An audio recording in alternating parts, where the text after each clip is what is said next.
C'est un rapport confidentiel resté dans les tiroirs depuis plus d'1 an. Un document sur la politique de sécurité routière que le gouvernement n'aurait pas souhaité publier. Ses auteurs dénoncent un manque de volonté politique face à la mortalité sur les routes. Il n'y a pas assez de coordination du travail entre les ministres et on le voit bien avec des faits indiscutables. Il n'y a pas eu de comité interministériel de sécurité routière réunissant tous les ministres et le Premier ministre depuis 2011. Donc on est dans une période de passivité vis-à-vis de ce problème, qui est un problème majeur. Ça reste la première cause de mortalité des jeunes adultes en France. Quand on ne fait rien, il n'y a pas de bons résultats.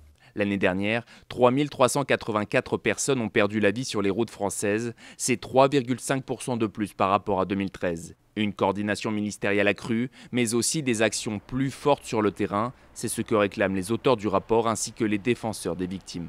Une police de la route, des contrôles accrus et une volonté politique pour faire peur aux délinquants potentiels. En début d'année, le ministre de l'Intérieur a présenté 26 mesures pour faire baisser les accidents de la route. Parmi elles, l'interdiction du kit main libre au volant ou la baisse du taux d'alcoolémie autorisé pour les conducteurs novices. Des mesures dont les résultats se font attendre.